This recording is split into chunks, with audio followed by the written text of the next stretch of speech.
Bailey, I am so excited to talk to you. Like, I am very excited to get very, very nerdy with you about probiotics. I cannot wait. I am so excited to be here. Thanks for having me. And there's nothing I appreciate more than having the opportunity to nerd out on gut health related topics like probiotics. So thanks for giving me that opportunity. Yeah, I'm so glad we connected because it speaks to similar nerd stuff, like how good it is to go to conferences and gather with other people in your profession, especially for me because I work by myself, like on my kitchen table or like in my basement all the time. And it's so nice to connect with other dietitians, particularly because I've been doing gut health for so long that there weren't a lot of gut health dietitians. And so every time I get to meet another one, I'm just so thrilled.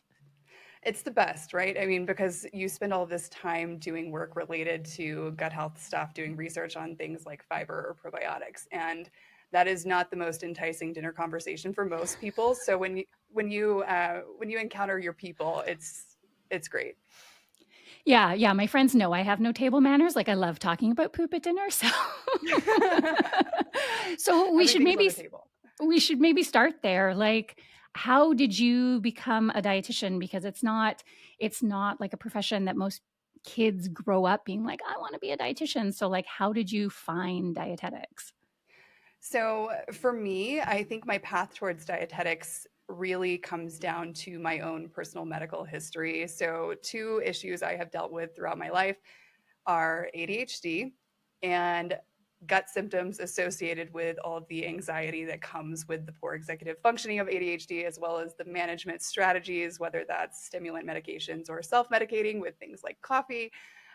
So a lot of my drive towards becoming a dietitian was in seeking to better manage medical conditions, right? And I think having been sold this message by sort of the wellness industry, if you will, that there are all of these things that you need to do or that you should try, all of these alternatives to be able to get to the bottom of your illness. And I think a lot of that was kind of like medical gaslighting for me, where I just felt like I was always one step away. I just hadn't tried the right diet. I hadn't tried the right supplement. I hadn't gone to the right naturopath, hadn't taken the right test. Mind you, I've spent probably over 10 grand on things like trying to address these issues that I was facing. And I think I just got so fed up with never knowing what to do or not being able to proceed confidently with, taking the medications I was taking to help manage ADHD symptoms, or feeling as though the side effects that I was dealing with along the way, I could have mitigated them had I just found the right thing. And so I went into dietetics seeking truth. And I think the truth that I came out with was that there is so much misinformation and that it is next to impossible for the layperson to sift through all of it. And it's such a shame because it puts the burden of blame onto the individual that's suffering. And so I think that's kind of been the thing that has propelled me into wanting to do work that's focused on dispelling misinformation and looking into alternatives to see what the evidence actually is for those alternatives. Yeah, thank you so much for sharing that. I want to touch on something that you said where you felt almost gaslit by the wellness industry, because I think that we as consumers place so much confidence in what is essentially another industry. Like we're really quick to judge like the pharmaceutical industry and like quote unquote big pharma. And yet, supplements and wellness tools. And it's not like I don't use some of those in my own life too. Like, of course, I like fancy packaging. I like trying new things. Right. But this idea that when you are most vulnerable, when you are dealing with a health condition and you're not getting the relief or the answers that you're hoping for, and you go to wellness saying, hey, look at me, take me, tell me what you need to do. And you end up with, oh, well, you just didn't take your supplement right, or like you didn't do meditation right. And like Mm-hmm. so many people blame themselves as opposed to blaming the advice. Right, absolutely. You didn't just take this one $400 methylation test to figure out all the toxins that you have and all of the imbalances and nutrient deficiencies. And it's just like, it gets so overwhelming. And I think it almost can create this disordered eating sort of pattern in and of itself, or just disordered way of thinking about health, because you're constantly in this mode of seeking that next thing because you feel like it's your responsibility. You have just failed to find the answer. When the reality is, chronic disease is never a simple thing, right? You know, the idea of just getting to the root cause and fixing chronic illness, if only it were that easy. so, Yeah. yeah, it's such an unfortunate set of circumstances that there are those kind of predatory behaviors. I think sometimes you see that from different supplement companies, for instance, and the behavior is pretty clearly predatory. And then other times I think there are well-intended people that just don't really know better. And sadly, it just kind of creates this situation where people that are suffering with these issues, they're surrounded by people in society that just believe that, you know, you can fix this. Did you just try this one thing, right? Yeah. And that's so unfair. Yeah. No, thank you for that. That's why I just really wanted to have that conversation because I think, anyone sort of seeking wellness information, like someone listening to this podcast, might be in that boat of feeling like, well, it must have been me. I must have done something wrong. I'm, trying all these answers, but I must not have gotten it right yet. So it's just like, okay, exhale, like Yes, it is it's not it your fault. it's not your fault. hmm So I feel like we're really lucky then that you chose dietetics and that also you sort of like used this as fuel to help us navigate something like probiotics, which is exactly in that space. Like we have so much interesting clinical data. We have the potential for so much possibility, but we also have like a multi-billion dollar industry sort of like using the science and misinterpreting the science in order to sell us things that maybe are not helpful for us, like maybe are and maybe aren't. Exactly. I think a big reason why I wanted to focus on probiotics is because just they're so complex to where it's next to impossible for the layperson to navigate that topic, or even for myself as a clinician, having the time in the past to really sit down and go through all of the evidence. It was just an insurmountable task. And so, what I've been doing recently, I've been working on a research project where I'm putting together a database of probiotic strains and strain blends that have been identified down to the strain level, that have been studied in randomized placebo-controlled trials in irritable bowel syndrome, IBS. And basically, my aim with this tool going in was I wanted to see what exactly the literature was saying that these different probiotics were doing for symptoms related to IBS. And I uncovered 67 different symptom type categories that were assessed throughout these clinical trials, was able to condense that down into about 14 or so categories. And from there, start to see the trends of, okay, this probiotic strain appears to be helpful for X, Y, and Z symptoms. This probiotic was helpful in this one study, but not these other two. What kind of conclusions can we start to make? And so after that, I ended up hiring a statistician to come in and start going through that evidence as well. That's actually happening at the moment. So hopefully this will all be live and I can share more details about the project and make it available to everyone here soon. But basically, the goal was for the statistician to go through and have another layer of checking over these studies from the lens of a statistician for anything that maybe I didn't catch along the way. Also, taking the data and recalculating things like effect sizes, which tells us a little bit more about the magnitude of improvement that was seen for different symptoms. Because a lot of times you'll see that, oh, there was this statistically significant effect that was happening in this study for bloating or what have you. But that doesn't necessarily translate into what would be a clinically significant effect. And we don't always have parameters for how to gauge that.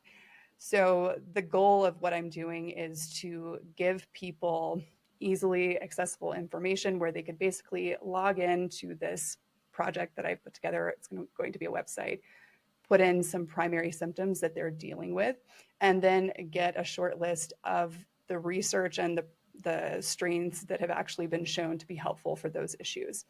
And from there, the database is also going to include different commercial products that have been including these strains. I think the database has over 800 different products that we have found containing different strains that have been studied. And from there, we do a short list for different strains to kind of minimize things that, oh, we don't know what it's dosed at in this particular probiotic, or this one has a lot of added variables and ingredients. So giving short list of the products that appear to just have what's needed. This is so, so cool. So, because I am a practitioner who uses probiotics in her practice, and I have for a really long time. And it's such a challenging area because you have, position statements like the American Gastroenterology Association saying, like discontinue in IBS, discontinue Mm-hmm. because the research isn't there. Where you read the research is there. It's just that it's so heterogeneous and like it can be all over the place, and you have to be really specific about the strains that work, the products that work. And it's so interesting to me because it is a really evidence-based area, but Mm-hmm. it's created this very unevidence-based industry around it. Absolutely. And I love that you point to the different guidelines that are out there. I took some time and I think I looked at over 12 different guidelines throughout the world that were looking at probiotics related to IBS. And depending on where you are located geographically, you will get a very different answer from your practitioner based off of guidelines. If you are seeing a practitioner in Japan, you may get an emphatic recommendation. Yes, we strongly recommend that you use probiotics. In Canada, it's a little bit more modest, like, okay, you can use them. It's kind of conditional, weak evidence. In the US, we're just kind of like, okay, we did this Cochrane review, we're not there yet. And I guess it's a little bit frustrating at times because these are potential therapies, right, that could be leveraged. And IBS is a condition that is lacking in therapies right now, Yeah. especially when it comes to pharmaceuticals. Um, I believe 50% of people respond to pharmaceutical interventions in IBS. And of those individuals, you have about a 10 to 15% therapeutic gain over placebo. So to say that we need more therapeutic options in IBS is an understatement. Yeah. And I think, and of course, that's not including dietary interventions, cognitive behavioral interventions that are also part of the arsenal. But, in the US, we have these guidelines where you basically have to demonstrate that a probiotic can be deemed a treatment, which here means it has to basically go through the drug trial process, which can be, over 10 years, 1,000+ person trials, lots of monitoring, which is great. But some of these companies are never going to go through that process, right? Some of these companies that have produced these strains maybe don't have that goal in mind. Maybe they never sought to even treat IBS to begin with. Maybe they just want to use it in food products. And so you have these kind of potential shelved solutions. And I would agree with you. I think that there is evidence out there that we can be cautiously optimistic about. Yeah, maybe we don't have drug trial level evidence, but given where we are with managing IBS, given the treatment options that we have, are we in a position to take options off the table? And Yeah. as someone that's struggled with GI conditions, with GI symptoms, I personally don't feel like I want to take options off the table. And that's why I spend so much time on this project. Yeah. No, I love that. And I feel like now we should probably, because we've sort of set the scene, we should go Mm-hmm. back. We should take back, like, what is a probiotic exactly? Great question. I think that the term probiotic is thrown around so flippantly to where, the connotation is that it's just good bacteria, right? And so you'll see people putting some kimchi on something and saying, like, I'm getting some good probiotic bacteria here. But the definition is actually a little bit more technical than that. So technically, probiotics are defined as live microorganisms that, when administered in adequate amounts, confer a health benefit to the host. Now, what does that mean exactly? So that definition, it comes from the International Scientific Association for Probiotics and Prebiotics, ISAP. They put that definition out back in 2014. And the paper that this was in dove into more details about what exactly qualifies as a probiotic and what does not qualify. So, for something to be a probiotic, it has to be alive, it has to be a defined entity. And we can talk about that soon, what's defined and what's not. It has to be something that has sufficient evidence of a health benefit, and it has to be delivered at an effective dose and safe for its intended use. So those are kind of the main criteria to be a probiotic. So what counts as a probiotic within that could be things like probiotic supplements, maybe in the future, biotherapeutic probiotic drugs. I'm not aware of any that are currently approved in the US. I'm not sure about Canada. Mm. Um, yeah, so maybe down the track that'll be an option. Also, certain fermented foods that have defined consortium of bacteria or microbes. So things like commercial yogurt or some commercial kefir options, if it's a defined entity that has a known health benefit, that can be considered a probiotic. Now, what is not technically a probiotic would be things like certain fermented foods. So, like naturally fermented kombucha, for instance, it does have live and active cultures, but not necessarily probiotics because they're not a defined entity. Now, if you go to the store and you see a kombucha product that says that it has probiotics in it, it's because they have added probiotics to the kombucha. So in that case, yes, it does have a probiotic. Also, things like kimchi, you're not dealing with defined microbial species, and so that does not technically count as a probiotic. And then we also have to keep in mind that these things have to be alive. So let's say something like sourdough bread, where, yes, there were live microorganisms that contributed to the fermentation and production of this bread, right? But when you bake it and you're killing some of those microbes, then that's no longer, live and active cultures or a probiotic. So let's circle back to the idea of a defined entity, because you've mentioned that, like, just by being a live bacteria, that's not necessarily a probiotic. Like, how do we know which bacteria or which microbes are actually probiotics? So, for something to be a probiotic, you would want to see evidence for that particular probiotic creating a health benefit. And that ideally would come from randomized placebo controlled trials.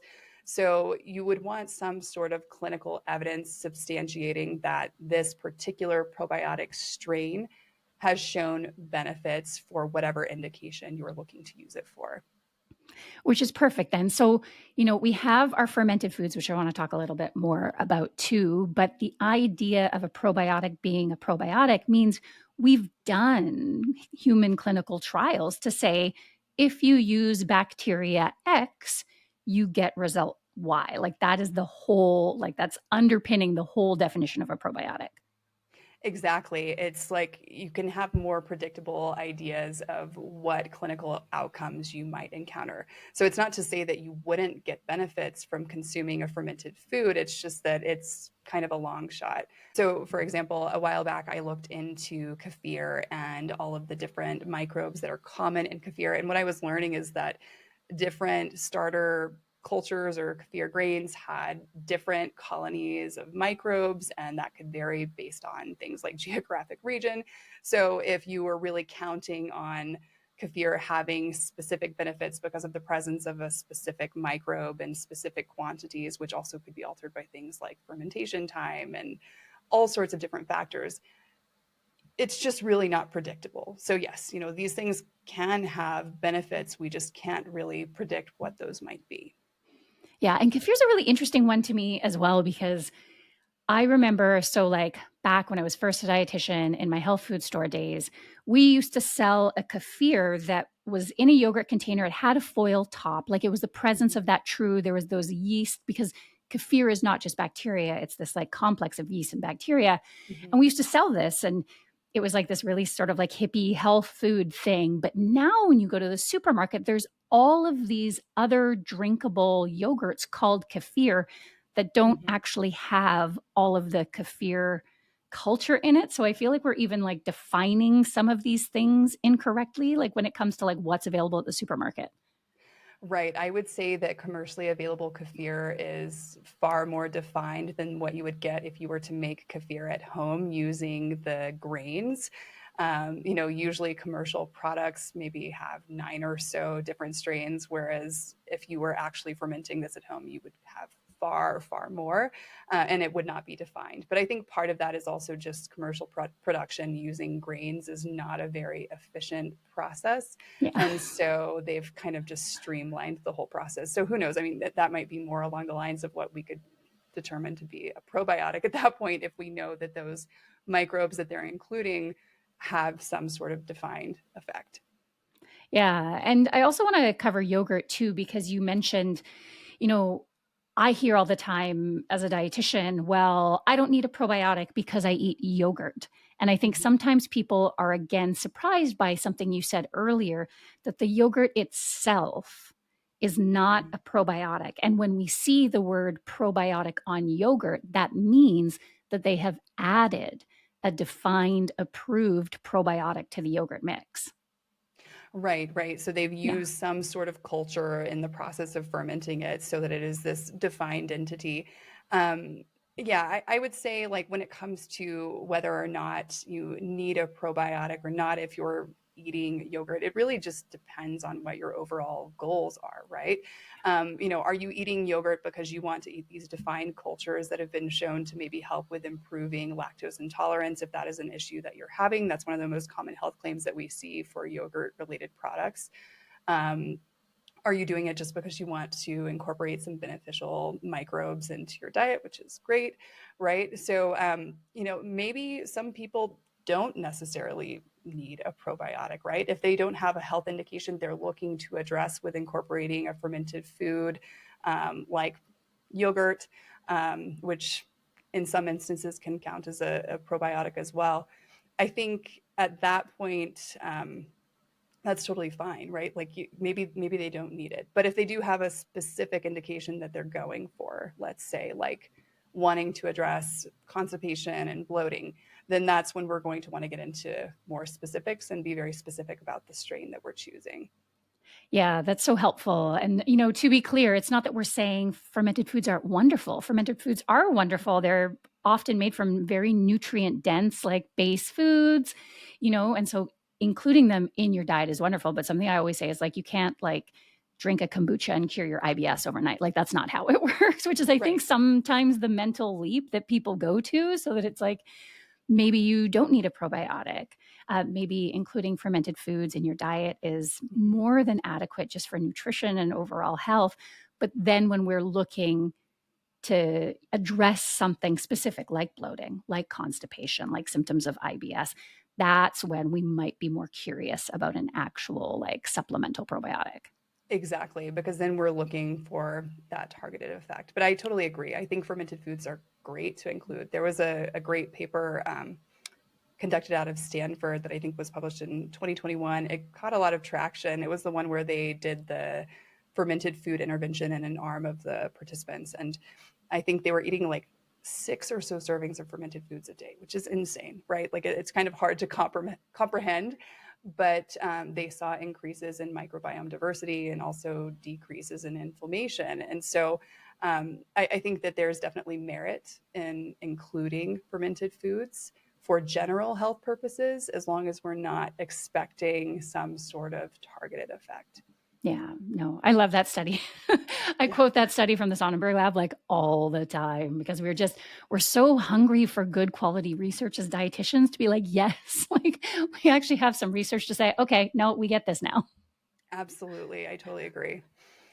So we should transition then, now that we sort of know what a probiotic is and what a probiotic isn't, is like, how the heck does eating bacteria or supplementing with bacteria work in our bodies? Like, why is this even a thing?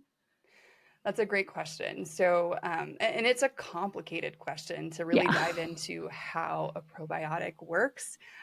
Just to put this in perspective, for one single strain of probiotic, I spent over 3 weeks at one point writing out notes on mechanisms to try and wrap my mind around all of it.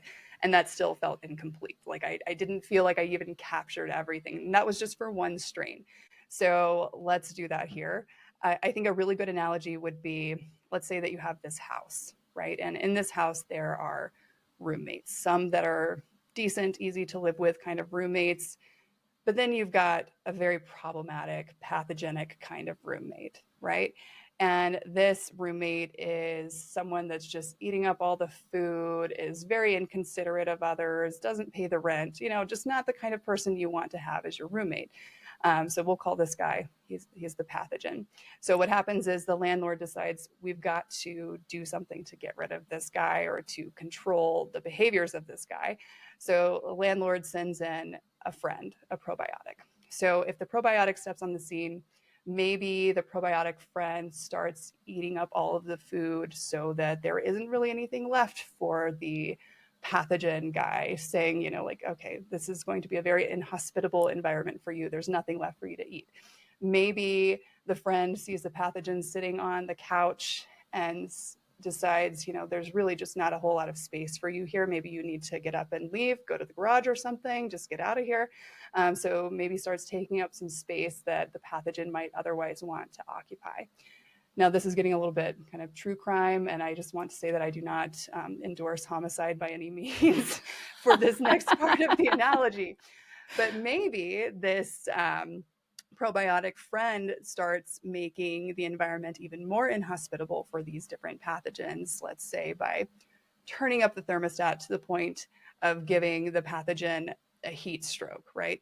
And that could be something like increasing the acidity of the large intestine by creating short chain fatty acids that have so many different benefits, but that a lot of pathogens really are not a fan of, or creating compounds like hydrogen peroxide or antimicrobial compounds called bacteriocins.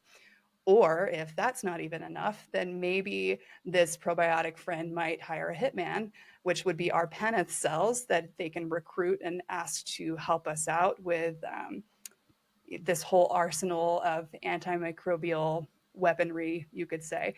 So secreting different compounds that also help to stave off these bacteria.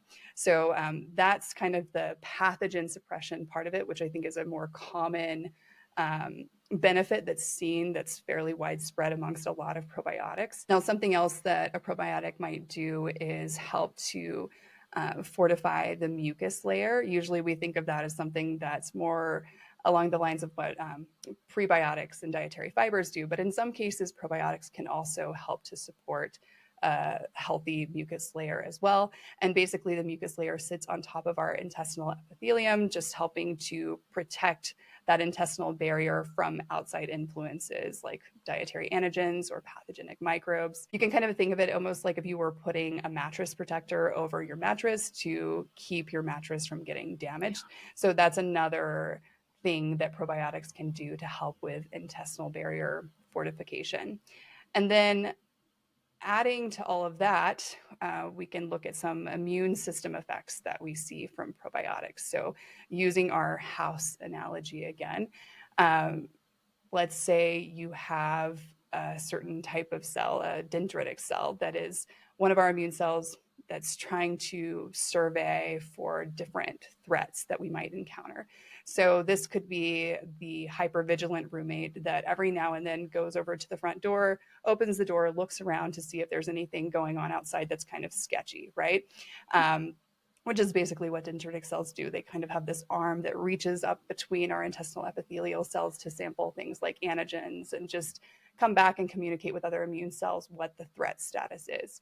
So let's say in doing that, that this dendritic cell looks out and sees maybe a creepy windowless van, right? And it's like, okay, this is a little bit sketchy. I don't really know what's going on here. Maybe at that point, the probiotic could step in and say, like, okay, yes, this does look creepy, but Bob, the neighbor, interviewed this guy and talked to him, and apparently he just got lost. He was just dropping off supplies to a local restaurant. No big deal. So then basically probiotics are able to kind of communicate with our immune system to say, like, okay, this is maybe not a real threat to where we need to launch this really inflammatory response. So being able to curtail the immune response when it's maybe not necessary for things to be in overdrive. Now, on the other hand, let's say the dendritic cell or whatever sort of immune cell is monitoring the circumstances and see somebody outside that's juggling machetes. I'm actually giving real world experiences that I've had living in a very strange area of California at one point. This is like a high alert moment, right? Like, Okay. okay, this Yeah. is Juggling not machetes, generally not good. generally not good. Or maybe there's even an individual that starts trying to break into the house using some jagged rock to cut through the screen of a bedroom window. Also something I've experienced. That is very, but nobody got into my house, fortunately. But let's say something like that happens. Then the probiotic might communicate with immune cells and be like, okay, it's time for the nuclear option here, right? Like this is getting out of control. Something's got to be done.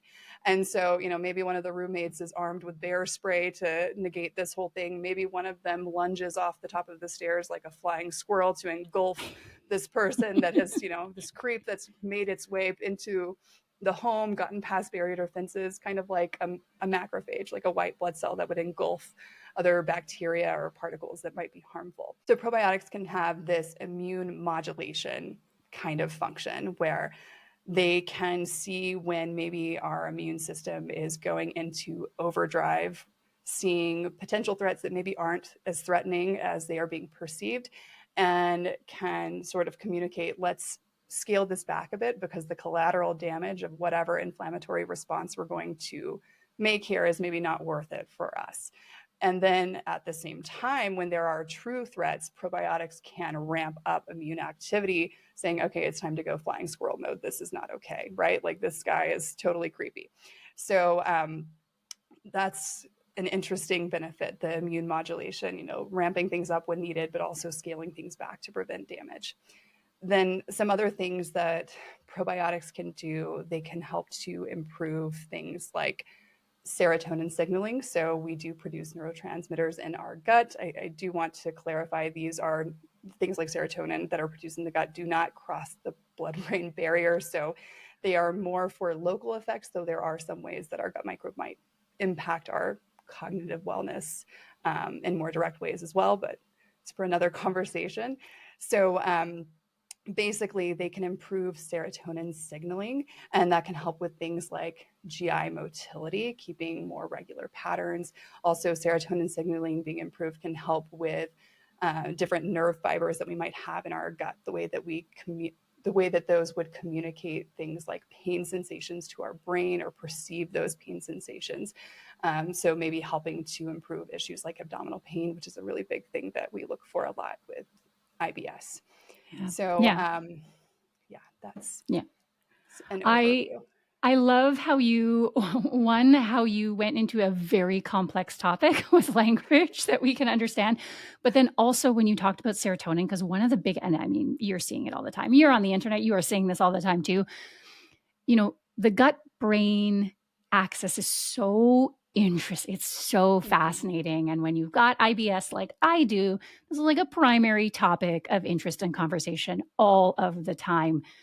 But this messaging is getting really convoluted because, yes, most of the serotonin in our body is produced in our gut.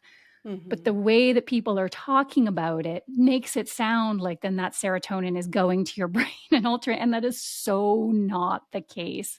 Like, red flag when someone tells you anything about a probiotic or a food for depression because serotonin is made in your gut. You're like, nope, you don't know what you're talking about. Exactly. And I think it's so unfortunate because, I do see gut brain access sort of communication being a future frontier for addressing some of these issues. But when people are giving this messaging of, oh, 90% of the serotonin in your body is produced in your gut, therefore, if you do X, Y, and Z, that's going to fix your depression or whatever, that is so incredibly harmful because that's just not, for one, that's not scientifically accurate, but for two, that does not speak to what we actually know about the communication between the gut and the brain at this point in time.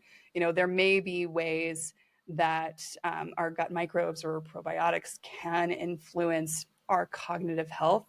Some of the theories right now that I've come across, something called extracellular vesicles. So basically just compartments of probiotics after cell death most of the time that pass into the blood or can travel through the vagus nerve to the brain may be able to influence cognitive functioning. And that's really fascinating. But the reality is, we don't know how to leverage that therapeutically at this point. It's something that we don't know a whole lot about.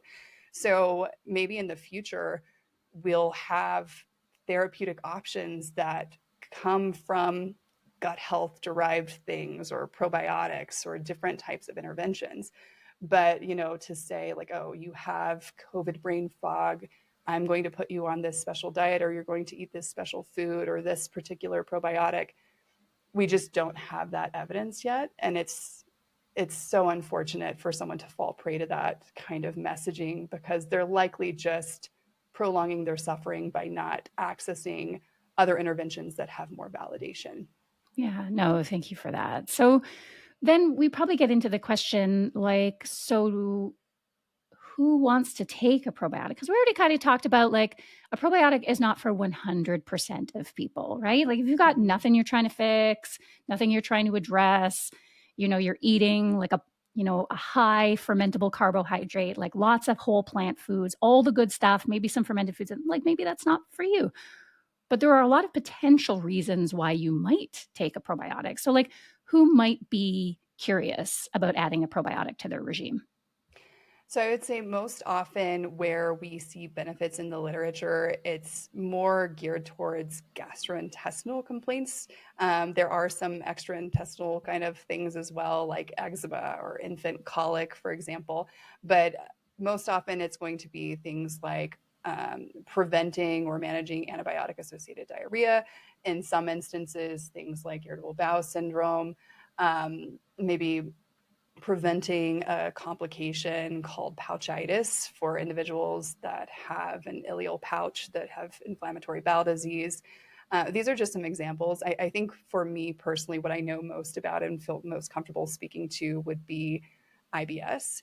But I think the other thing that I would like to add here as a disclaimer is that even though there are a lot of areas or different disease processes that have been studied in the context of trying out probiotics, and even though that at times there is some positive evidence showing a benefit, that doesn't necessarily always mean that a probiotic has achieved the level of proof needed to be considered a treatment. So I think it would be Mhm. something where you would really want to have a discussion with your medical provider about whatever you're seeking to manage, both for the sake of identifying the right kind of products, but also for knowing if there's actually strength of evidence to support doing so, um, for whatever indication that you're looking to use a probiotic for.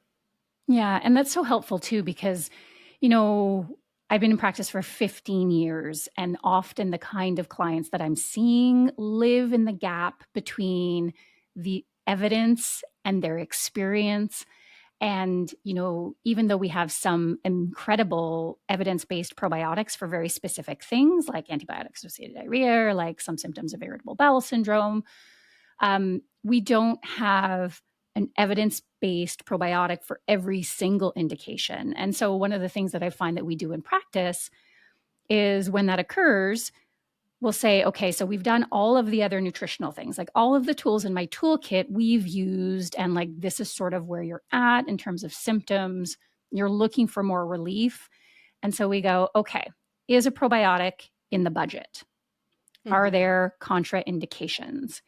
Do we have an evidence-based probiotic that aligns with symptoms? So like if Right. one of your core symptoms is sort of bloating and loose stools, but maybe you have celiac disease and we don't have a Mm-hmm. celiac disease probiotic, like maybe we would consider and then give it like this 12-week trial. So there's like the things that we can recommend with confidence versus we're looking for more tools. Let's take some Mm-hmm. educated guesses if this Right. is right for you. Absolutely. And I think that that's kind of like the art of any sort of medical practice, right? You have certain things that are a little bit more structured where you have guidelines, and then you have other circumstances where you have so many different things and factors to consider where maybe there aren't a perfect set of guidelines that are applicable in that situation. And at that point, we just have to do our best to find interventions that may be of benefit, with the understanding that every probiotic trial out there has had responders and non-responders. And obviously, when we're going off script a little bit, there's added variables there. But I think going in with the understanding that this is a limited trial duration, and we know from the available clinical evidence that we have on this strain that within this time frame we may see benefits. So let's try it for that long and see how it goes, right? I think that that's totally reasonable, and it's good to have those kinds of options when all else has failed, right?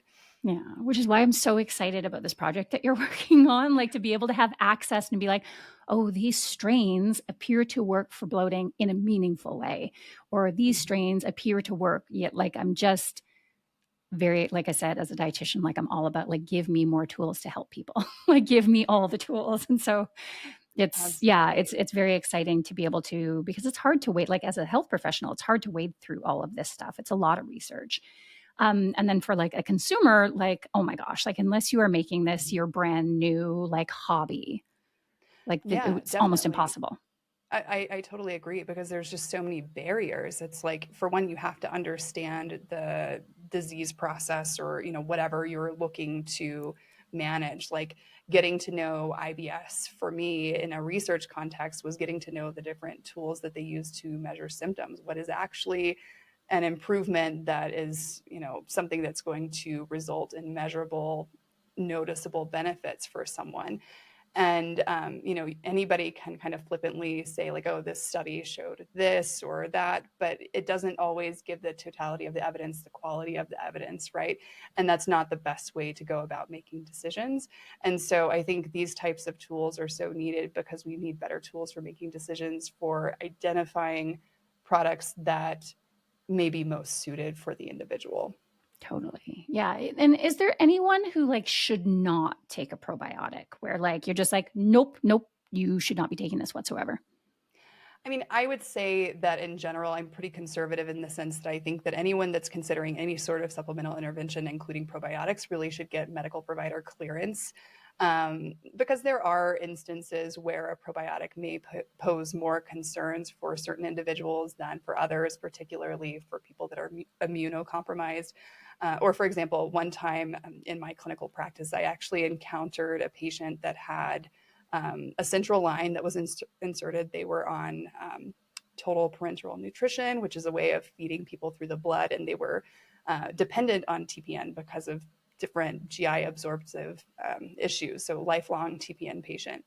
And they came in with a lactobacillus central line infection, right? And that was just from taking a probiotic at home, and it contaminated the central line. So just because something was great maybe for the GI tract does not necessarily mean that that is great in other contexts, like in someone's bloodstream, right? So when there's an individual that presents with those kinds of risks, I would say having more due diligence. Anyone that's taking immunosuppressant medications, somebody that's like received a transplant would probably fall in that category, or just other conditions that might make an individual more vulnerable. I would be particularly cautious in those populations. But yeah, I think the best way to navigate that is, if you're considering any probiotic or supplemental intervention, talk with a medical provider to better assess Yeah. your risk. I love that. Talk to your doc, talk to your pharmacist, talk to your dietitian. Let us help you. Yes.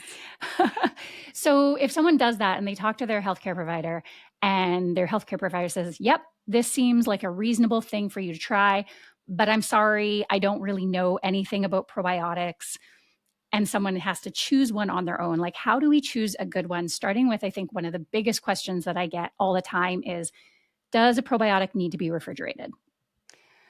Really good question. So that is going to be dependent on the actual microbes that are in the probiotic. Some will do better being refrigerated, whereas others, it makes no difference whatsoever. So, for example, spore forming microbes like Bacillus coagulans bacteria, they do totally fine at room temperature. I mean, they do fine at boiling temperatures.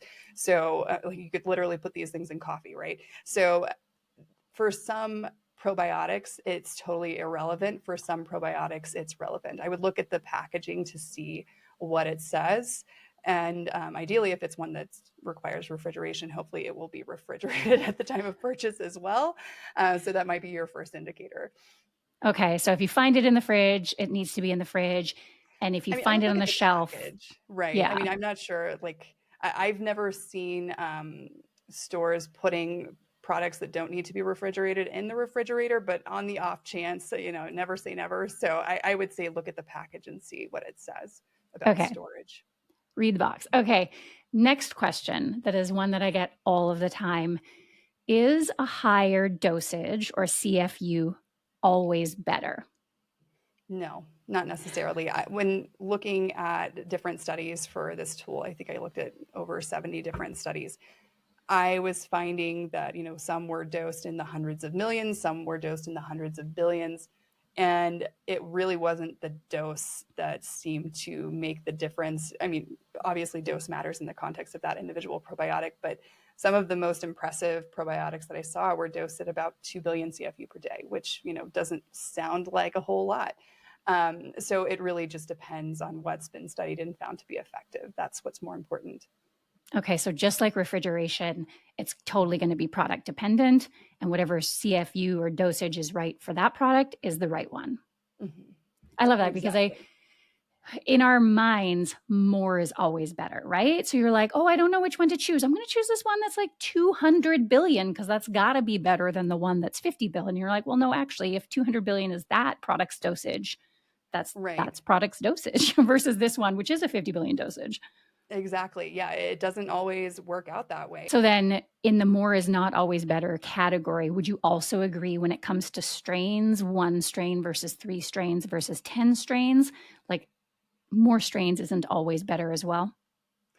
I would say more is not always better. I mean, for a little while in IBS, I think there was this kind of connotation that I would read in different review articles that multi-strain products appeared to be more effective. I believe that that came from, again, evidence on B. longum 35624, because there was a review that found that probiotic in particular appeared to be effective in tandem with other microbes, but not as effective by itself. And I think after going through the evidence, I would say that that's not entirely accurate to say that more strains is going to be better, because I have seen single strain products that are some of my favorite. So I would say more in that case is not always more, especially if you're looking at a product and it's not a defined blend. It's just a lot of random things that have been thrown in there and haven't really been studied. I would actually say that's kind of a red flag. I would be more concerned about that than encouraged by that. Yeah, just like a big party mix of probiotics. Like, let's just do it. Like, let's put them all in and see what happens. Yeah, that I feel like there's so many limitations to that. Like there's just so many added variables. And I was talking with a friend that does third-party independent verification of products about that whole topic, and she was saying how it can be a nightmare when it comes to actually validating if these strains are all viable when you have this crazy blend that's like, bifidobacteria strains, lactobacillus, and then maybe some spore formers, all of these things, because they all grow on different media. Some are anaerobic, some are aerobic. And being able to actually validate the contents of a probiotic like that can be challenging. So, yeah, I think there's a lot of downsides to the random party mix kind of approach. Yeah. Yeah. Well, and it's one of the things that I love about this conversation because I think as consumers, there's this idea that probiotics are one thing, Mm-hmm. like vitamin D, right?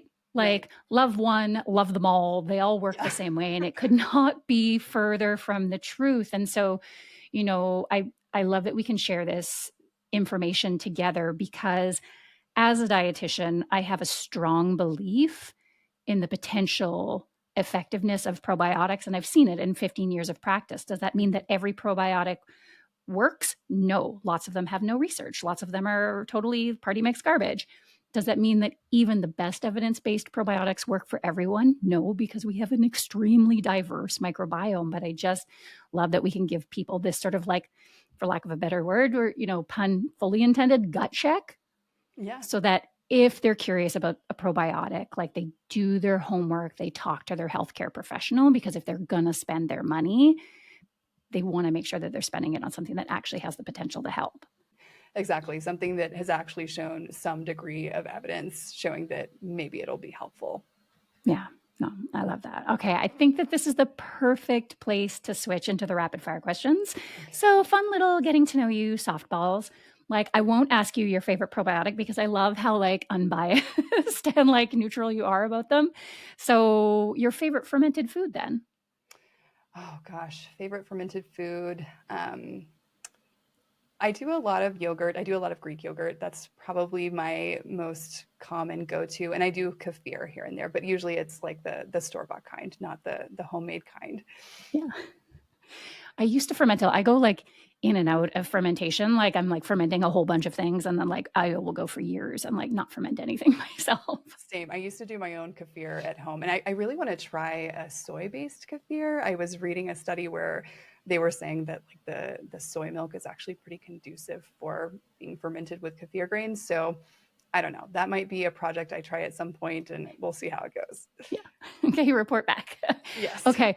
One piece of advice you'd give to someone thinking about maybe becoming a dietitian. Piece of advice. Okay, I think the biggest piece of advice, and this is kind of embarrassing for me to admit, I don't think I really understood what clinical dietetics truly was before becoming a dietitian. And that is so shameful. And so I'm so understanding of the public when they don't totally understand what dietitians do and what our role is, because I literally went into dietetics without fully understanding. So I think if you have the opportunity to talk with dietitians in different roles, that's a really great thing to do just to get a sense of what exactly you want to do, because dietetics is so diverse and there's so many different things that you can do with it. And I know for me personally, like there were aspects of clinical work that I really enjoyed, but then there were types of clinical work that was just kind of not as well suited for me. I knew that I didn't want to do kitchen management kind of stuff. I found that very stressful. So I would say, if you're going to do it, know what your job prospects are, talk to people in the field, and get a feel for what your job opportunities might be. Yeah, that is really helpful. I do feel, again, because it's not one of those common jobs. Like people are like, I know what it means to be a firefighter or like a doctor or a nurse or a school teacher, but like dietitian, like we have no idea. And we have some data here in Canada to suggest that dietitians are very, very burnt out quite early in their careers, and that it would be really helpful if you knew like this is actually what the day of a dietitian looks like, because it's definitely not farting around on the internet like I do. I Like I know, have a very right? weird Yeah. dietitian job. Yeah, no, definitely. I think that maybe that's kind of the perception that, like, oh, you just get to talk with people about food all day. But there are some roles where it's very technical, right? Like, if you're doing TPN and stuff in a hospital setting, you're kind of working alongside a pharmacist working on those kinds of things. It's not maybe what you would expect if you're going in with that kind of outlook. Totally. Okay. Any secret talent or surprising skills? Oh, gosh, surprising skills. I feel like, I guess I'll just answer this from the perspective of like a personal strength. I feel like my secret talent is being able to look at really complicated topics and use my ADHD superpower of problem solving to come up with interesting and innovative solutions. So I would say my talent is distilling complex things down into more simple and systematic sort of like things, kind of like I'm doing with my probiotic project that I'm working on now. Yeah, I love that. It is a huge skill. Okay. Sweet or savory? You can only choose one. Savory all day, every day, like salt Yeah. and vinegar chips. It's over. I love it. Like, yeah, always going for savory. Yeah, me too. Sweets are fine, but savory, Yeah, where it's at. Okay. exactly. Last one. If you could wave a magic wand and cross one thing off your to-do list forever, you would never have to do this thing again, what would it be? Laundry. Don't even have to think about it. Laundry is the bane of my existence. Yeah, it never ends in this house. Like, I'm like, I feel like we keep doing laundry, but the bin keeps filling up almost overnight, and I'm like, "Mm." It's just never ending. It's so constant. So yeah, that would definitely be my one thing if I could pass off that task. Amazing. I'm in full agreement. Bailey, thank you so much for being so willing to like deep dive into what is a very complex topic. I just know that it's going to give so much perspective and awareness to people because it's something that we're still so curious about and we're hearing about all the time. So thank you. Well, thank you for giving me the opportunity to be here and to talk about that. So yeah, happy to share. Thank you.